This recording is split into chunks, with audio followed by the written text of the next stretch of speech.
的牧师为我们传讲。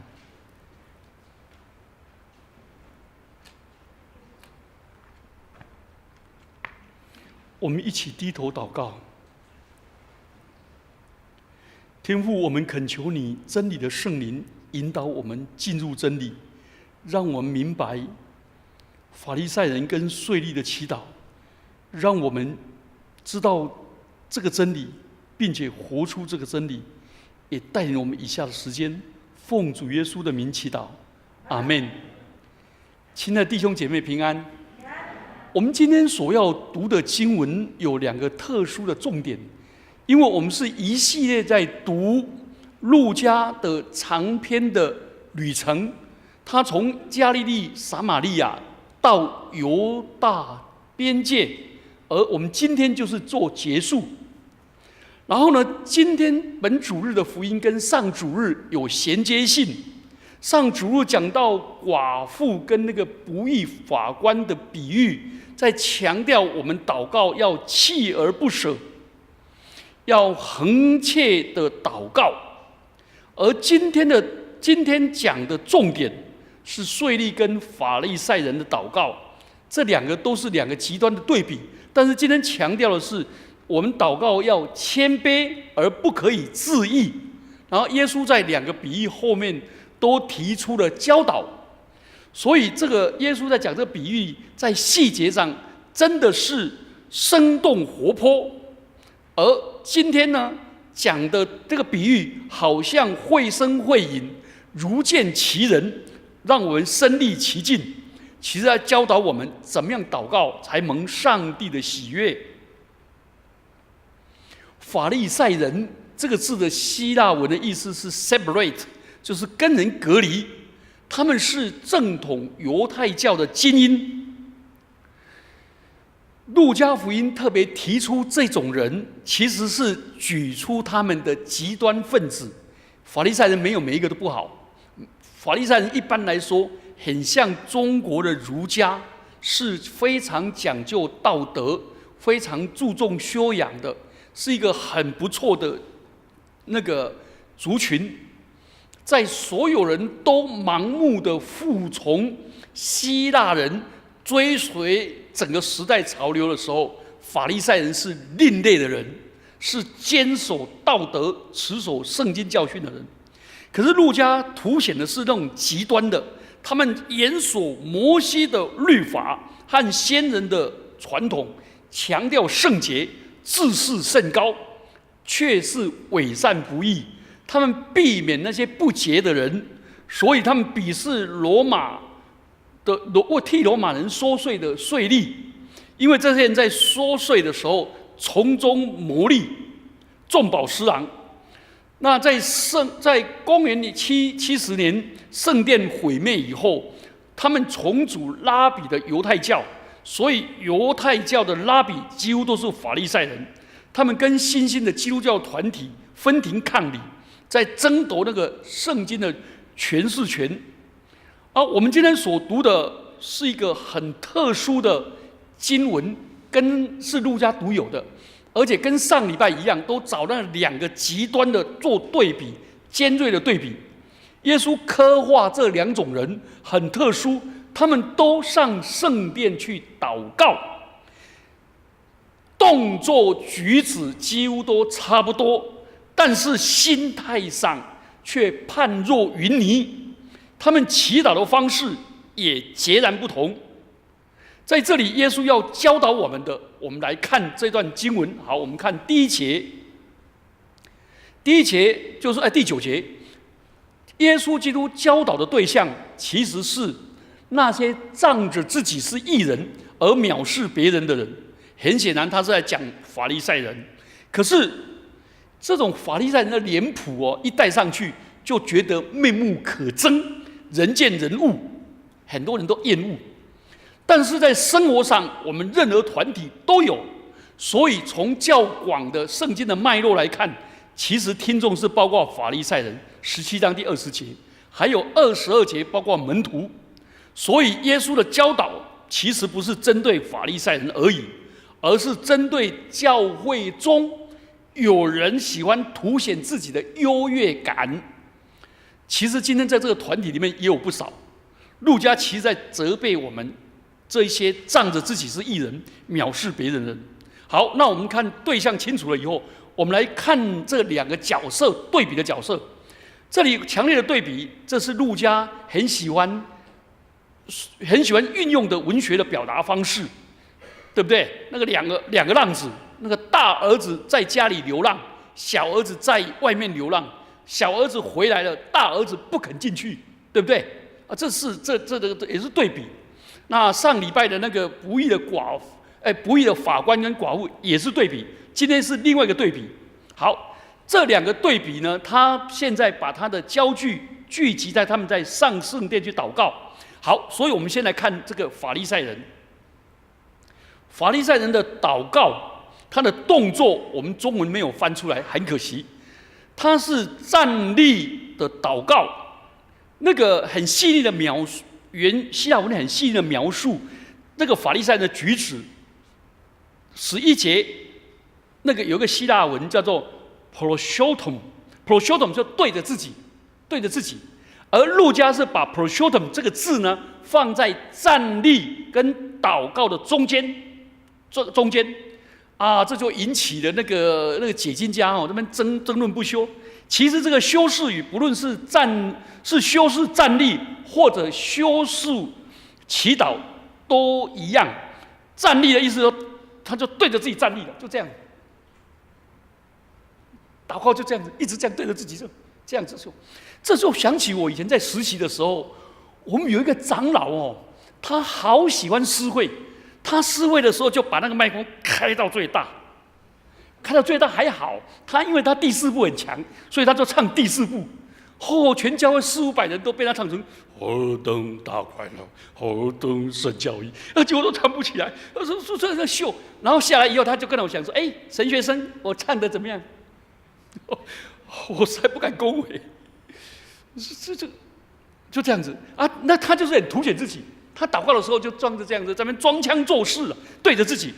如果是祈祷的意思呢，就是对着自己祈祷，不是仰望上帝哦。他在那边孤芳自赏，不可一世。哇，这个路加呢形容的活灵活现，可是我们中文都没有翻出来。好，我们来看他祷告的内容。他祷告的内容呢，第一句叫做：“上帝啊，我感谢你。”看起来思模思样。中规中矩，可是往后看就露出马脚了。他在祷告哦，他称呼上帝哦，那个很像什么？很像那个游泳的跳板呐，站上去跳下来就游泳了，跟这跳板无关了。你看往后看，你会露出马脚，为什么？他自言自语的向上帝陈述自己的功德，他的祷告是报告，凸显自己多么与众不同，又与罪人迥然有别。更具体的申诉自己的，跟申诉这个在场旁边这个税吏，跟他界限分明。他祷告不是报告而已，还是控告。我不向别人勒索不义奸淫，也不像这一个税吏特别指出来。所以他祷告的时候，不是看自己而已，他在瞄对方，然后少数所有人，我都不像这一些人。然后呢，尤其这个人。那祷告是报告，已经够可恶了，加上控告，有没有这种人？有啦，还有人祷告比属灵的哦，主耶稣基督啊，然后又骨如泣如诉，然后呢比迫切的，然后还要比阿门之声有没有彼起彼落，然后祷告来说你怎么没有阿门？还要这样子，这种人呢，他说我1个礼拜禁食2次。凡我所得都献上1/10，律法规定1年才1次啊，叫赎罪日啊。他1个礼拜就2次，1年就104次。你看多窄。这想起我以前在教会里面一个长老也是，他每次奉献那一个主日一定要施会，不然他会生气。施会的时候说：“我们这里教会有个爱主的弟兄，他用台语说，这人叫做优己一奉献6000块，有志就是我们的那个主之名呐，6000块。他说感谢主，我们教会最多的还是这个有志者，我本人也。就不昏倒啊！干嘛吹嘘自己呢？有几家我本人呢，小弟本人，我非常谦卑。好，这听了昏倒。所以这个人呢，他就这样子，你知道吗？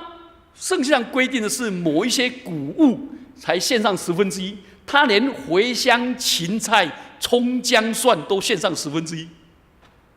哇！他献上以后呢，他就很高兴，他就对祈祷，他讲的都是我，所以他对着自己祈祷。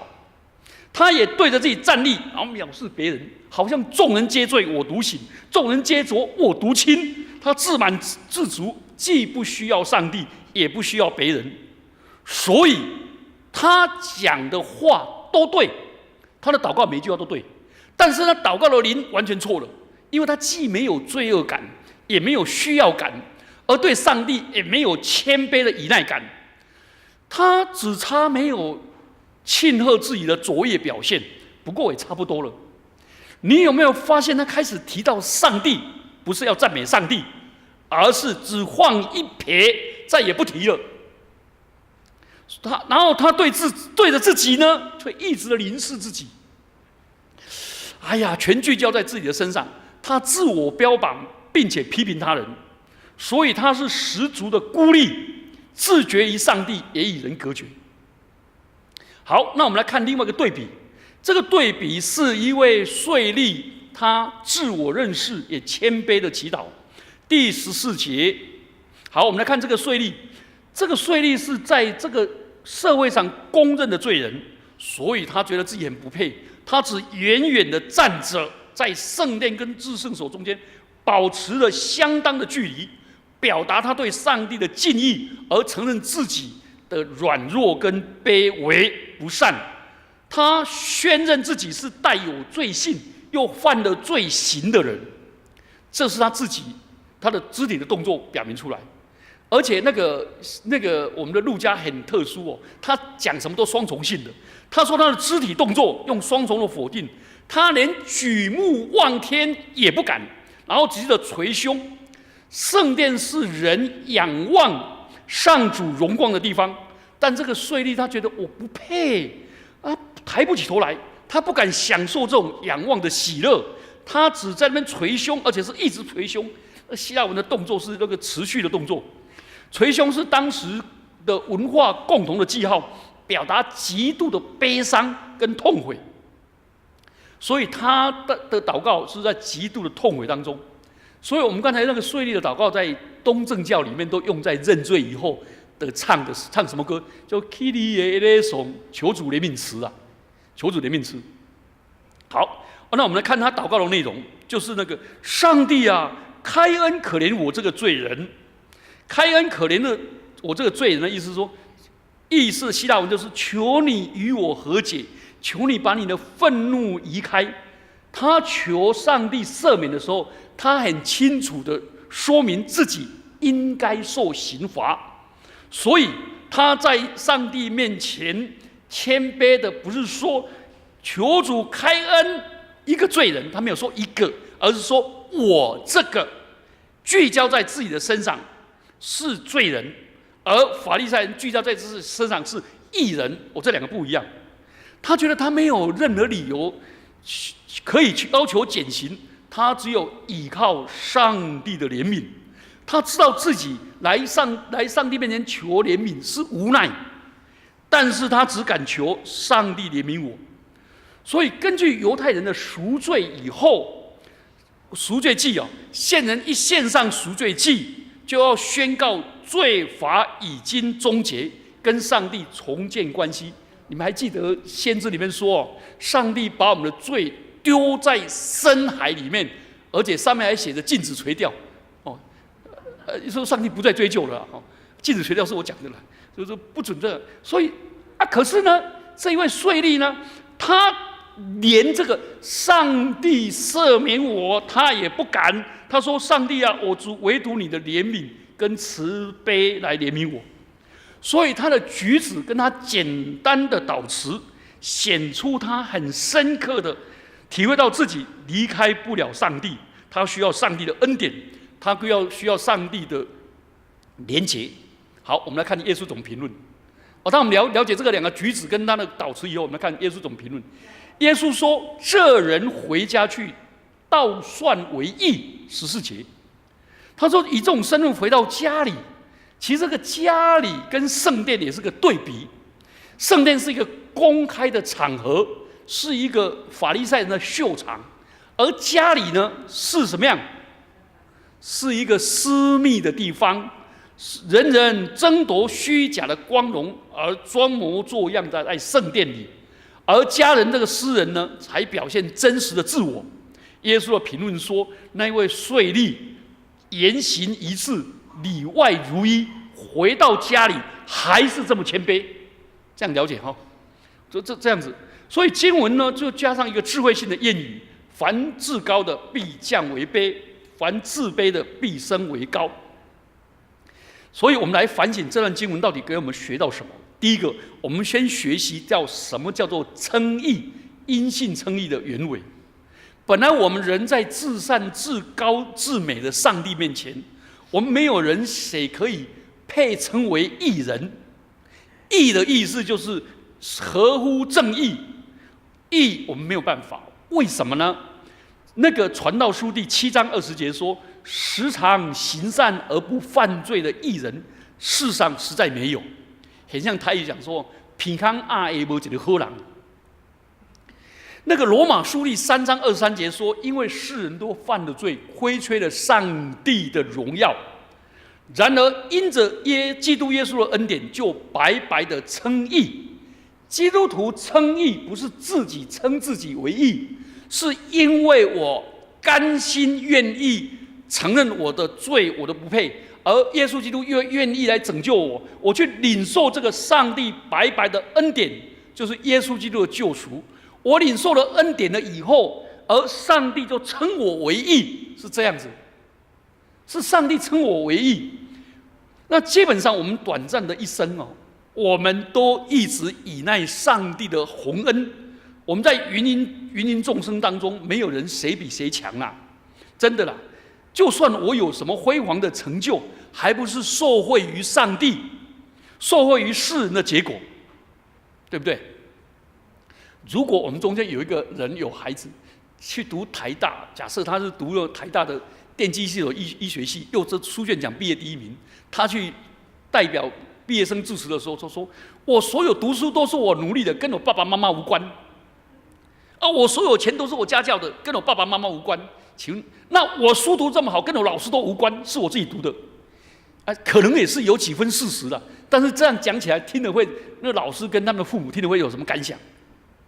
那我都不用是那同学的共笔，都是我的共笔给别人的，是真的吗？没有这回事啊，对不对？那所有跟他一起写共笔的人有什么感想？所以我们每一个人所领受都是恩典，而我们恩典是领受上帝的恩典。既然是恩典，那有什么可傲的？就没有什么可骄傲的。所以我们要体会，没有什么理所当然的了。我们怀着感恩的心，与自己、与神、与人和好，建立合一的关系，是上帝所赐的。我领受了这个叫做因信称义。我昨天有跟几个小组在谈到那个麻风病人，他全身都是麻风，他来到耶稣面前的时候，耶稣他说：“主啊，你若肯，必能叫我洁净吧，对不对？”结果耶稣有没有说：“我肯，你洁净了？”有，可是，在说“我肯，你洁净”中间，耶稣做了一个动作，他伸手去摸他，其实是拥抱他了。请问耶稣拥抱的时候，麻风病人好了没？还没好，还没好，他为什么去拥抱他？如果是耶稣，我就说：“我肯，你洁净了。”去换衣服，洗完澡，刷刷牙，漱漱口，洗头，洒香水，好，来牧师抱抱，对吧？耶稣就抱下去了嘞。这个人还没有好呢，还有满身恶臭呢，然后呢，那个烂溃烂的地方全部都出来了，结果耶稣就去拥抱他了。耶稣无条件的爱告诉我们，我们不用努力去赚得上帝的爱，也不用改变它，美美的去赢得上帝的爱。上帝在基督耶稣里已经无条件的爱我们了，这就是诚意。既然我们领受了这样的爱，圣经上讲到诚意有2个面向。第一个面向就是领受上主无条件的恩典和白白的爱，完全的爱，我们就应当以恩报恩，以爱还爱，果敢的按着圣经的教训去凡事容神益人。所以领受跟结出果子是一体的2面。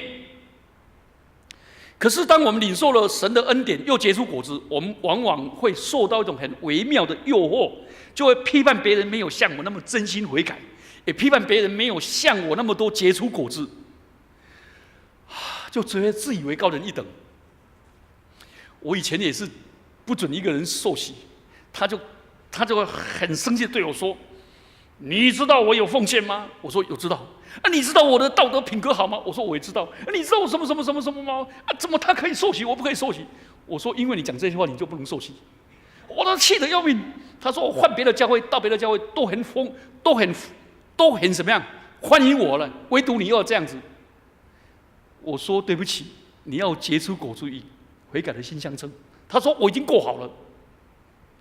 我说你够好了吗 ？OK， 好，所以我们来好好反省。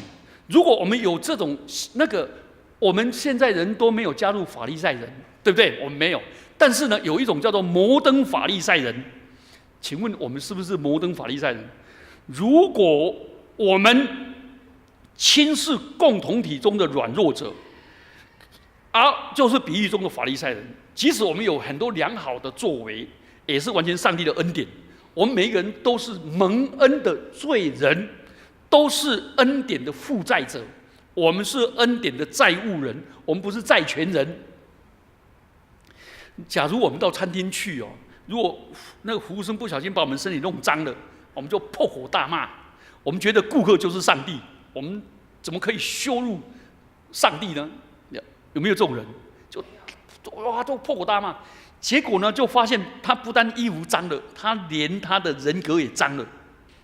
你们发现今天整个社会里面有好多老师羞辱学生、威胁学生，所以我们以前有个教育部长说：“你们做老师的应该责备学生，但不可以辱骂跟贬义学生。”结果被反对得要命。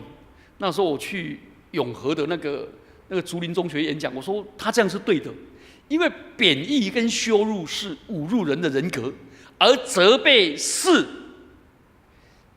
就事论事。告诉学生哪些事情做错了，应当矫正。所以贬义羞辱是正反乱拨，对不对？责备是拨乱反正，同意吗？这2个不一样啊，这2个不一样。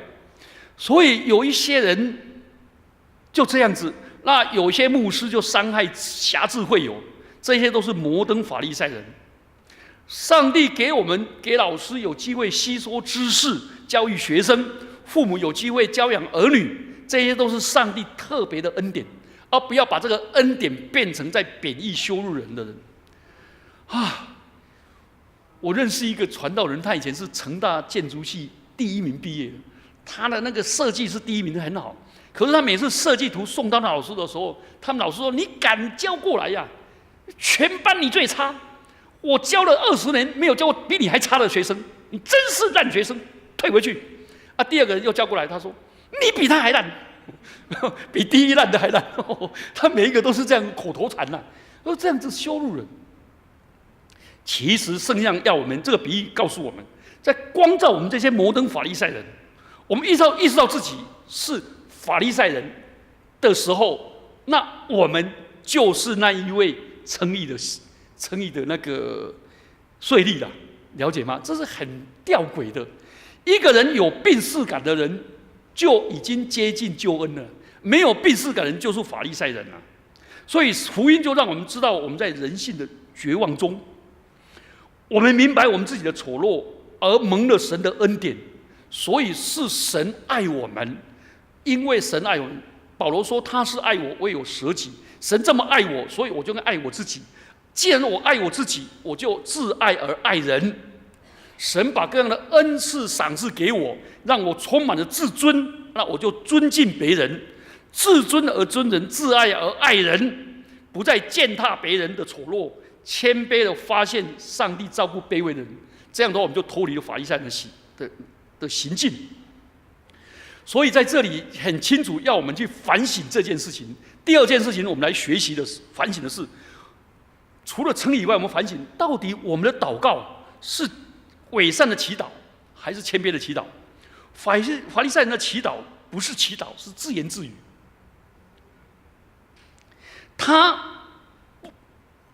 他在祷告中称呼上帝，但是他是拿上帝做垫背，然后呢，拿上帝来替他背书，他作为自我夸耀的垫背，他不把上帝当作他称义的根源去感恩，他轻视人，高抬自己，沾沾自喜，所以他不厌其烦的罗列他的那些善行，实在是麻烦。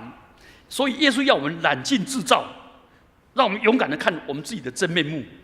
所以我们不管别人怎么看我们，这里面这两个人，一个是自称为义的，所以这个人如果像现在来说，他可能穿的是西装革履，对不对？戴着名牌的手表，然后呢，开着那个可能开的是那个很漂亮、很棒的车子，拿着 iPhone 翘起二郎腿，然后在那边抖着，对不对？然后他认为自己的生活可圈可点，然后看到其他人都是罪人，然后他自我安慰的祷告说：“上帝啊，哈利路亚，感谢你！我不像那个报章天天登载的那些罪犯，专门袭击无辜的百姓，掠夺财产。我也不是像那些智慧型的犯罪，对不对？然后呢，也不像那些诈骗集团，而且呢，我也不像一些人卷入婚外情，然后抛下无依无靠的妻儿，远走高飞。哎呀！”感谢主，我有很多钱，不用上班，而常常来教会巡礼，不像有些人要上班，久久才教会出现一样，像圣诞灯泡一样，熄了亮一下就熄掉了。有没有这种人啊？有了。他说我一生呢左运轻易就成功，不像有些人还要耍手段搏上位。你看我的妻子像模特儿一样身材健美，不像有些人花尽心思去追求异性，浪费时间。还有，我一年去圣地2次，不像那些人汲汲营营，在那边血汗工作。我上个礼拜才去慈善晚会等等，我喜欢讲这些。请问我当牧师有没有常常听到这些？有啦，听到这个以后，我怎么办呢？公开乐等，真的是差点把我忍耐用光了。摩登法利赛人的特色是喜欢老是跟人比啦，费心的找借口、编造理由、高抬自己，他们自我感觉良好。求主怜悯我们，远离成为摩登法利赛人。好，接着我们要来学习这个谦卑的祷告者，他这个人真正的圣洁，他是觉得他自己跟上帝保持得很遥远。其实上帝靠近伤心的人。很特殊哦，上帝是靠近伤心的人，忧伤痛悔的心，主必不轻看。所以他自觉跟上帝有距离，他捶胸，他感觉到自己不配，结果上帝跟他距离最近。这很特殊，这个吊诡性。他到圣殿，在那里忍受旁人的冷言冷语，对不对？他也要忍受自己内心的控诉。所以他不可能在圣殿唱诗歌，他也不可能在聚会后跟牧师握手，对不对？大家看到他像瘟疫一样、SARS 一样。所以这种人呢，他也没有办法聚餐，5楼他也不敢去，他只好跑到旁边去买东西。那这样的人，他很痛苦。可是他为什么还要来圣殿？也许他自从小时候养成的宗教习惯，或者他在这里找到一点生存的寄托，或者他觉得有没有可能被宽恕？他像一个要跌落悬崖的人，紧紧地抓住崖边的小草。所以，这位税吏根本不认为自己是义人，也不会觉得自己还不错。他也觉得自己没有什么可以献给上帝的，他觉得自己很多不耻，可是他却不敢怪罪周遭的人事，譬如说社会啦、环境啦、物质缺乏啦，他就坦诚的说：“主啊，上帝啊，可怜我这个罪人吧。”这样的祷告，他求上帝的宽恕，他就得到上帝的宽恕。而且这样的人表里一致，他回到家也觉得对不起太太，对不起孩子，让孩子觉得丢脸，抬不起头来，很亏欠。好，保罗也讲一个很吊诡的话。保罗在罗马书说：“爱心要常以为亏欠。”这很特殊哦。如果做丈夫的觉得很亏欠妻子啊，替妻子呢百般的体贴跟细腻，觉得还不足啊；如果做父母的觉得很亏欠儿女，做儿女觉得很亏欠父母，请问这家庭好不好？非常和乐了。如果做爸爸妈妈的觉得儿女呢都亏欠他，哦，欠伊的惊喜到特起，出去变得还歪，了解吗？啊，如果夫妻彼此反目，觉得对方亏欠他，这样的话，这个家庭就惨了。所以保罗说，那个爱心常以为亏欠，就在这个税吏他回到家的时候，还是活出这种谦卑亏欠的感觉。这样的话，就是很美的。好，最后我们来反省另外一个，就是凡自高的必降为卑，自卑的必升为高。这句话出现在路加福音好几次，而耶稣在这个比喻里面做个结语。可是我们在这社会上却很少看到，因为这个社会上是讲求包装，对不对？讲求品味啊，讲求要会广告、会设计、会什么啊？那你不会的话怎么办呢？不会的话呢，你就会发现好人都在家里叹气啊，坏人在台上唱戏，对不对？台语说：“我好心的哦，拢得那个啊，恶心的地王无啊，显到歹人拢伫戏边在搬戏，好处伫厝咧偷窥啊，跟这个圣经这经节不一样啊！难道耶稣讲话怎么对吗？”好，我们来想一下。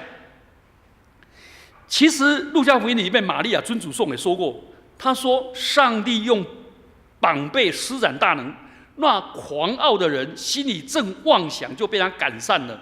他叫有权柄的失位，叫卑贱的升高。”可是跟社会实况不一样，那原因是什么？是因为我们基督教的信仰，我们的价值观跟这社会不一样。基督的信仰对人生的真实祸福，是依据我们跟神之间的关系跟团契。最大的福气是上帝与人和好，并与人同在，并且活出上帝儿女的自由跟尊荣。而那些嫖妓的人，或者那些色情狂，或者那个饮食狂的人，看起来好像他们很潇洒，其实他们是罪的奴隶，被罪恶辖制，而基督徒才是有真正的自由。所以最大的福气是活出神儿女的尊荣跟自由。反之，人类最大的祸害是以上帝为敌，远离上帝，并且跟上帝的真理跟上帝的道背逆而驰。所以我们信仰里面的征服，不是我们自力争取的，是出于上帝的爱和慈悲。所以神人之间的团契，不是我们自己去建立的，乃是上帝的儿子耶稣基督道成肉身，来住在我们中间，充充满满有恩典有真理，使我们认识上帝，并且上帝透过耶稣基督把这样的恩典福分充充满满的给我们。所以我们领受的这一些，我们在上帝的面前就自谦自卑，用虚己谦卑的态度来领受，然后就用感恩的心啊，跟世人不一样。世人有一点点就作秀，然后就开始，对不对？要告诸亲友，然后就傲视群伦。好，所以这两个，这个自高自大的权势者，他自满自己所拥有的，他不再用谦虚的心灵。所以有一个人就跟他讲说：“你看我一喝酒，我谁也不靠。”我说：“那你靠什么？”他说：“我靠墙壁。”因为他东倒西歪啊。所以所谓自高自大必被贬义哦，其实不需要上帝去贬义他们啊，他们自己呢，自己的自高自大就远离了上帝了，就拒绝了上帝所赐的真福了。然后他们就被贬义到真祸里面了。而是谦卑的人呢，他就领受了基督的恩典，成为上帝的儿女。我们现在是上帝的儿女，将来主显现的时候，我们必要像他，变成了荣耀尊贵的身体，然后与主面对面。在那里的时候，我们成为与上帝同在，那是最大的美善。所以，我们基督徒听了耶稣基督讲这样的话的时候，耶稣说税吏被称为义，其实税吏现在就被高举了，就成为上帝的儿女，也成为上帝的朋友。而法利赛人现在被贬，其实就被贬立为罪人。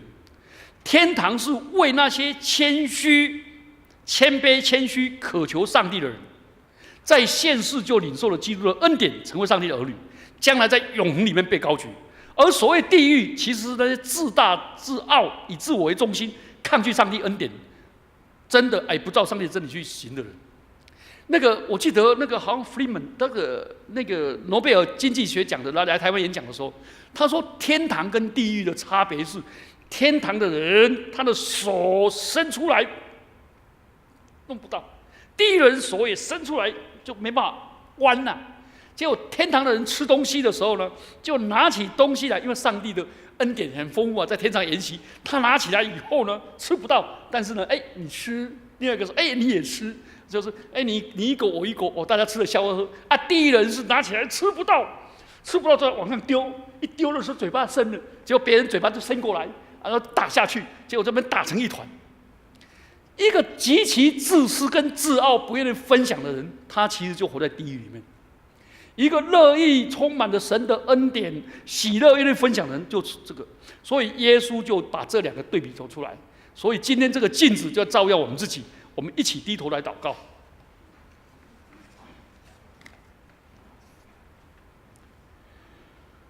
主啊，我们感谢你，我们赞美你，求主施恩怜悯我们每一个人，都活在你的面前，保持谦卑，不自义，也不轻视他人。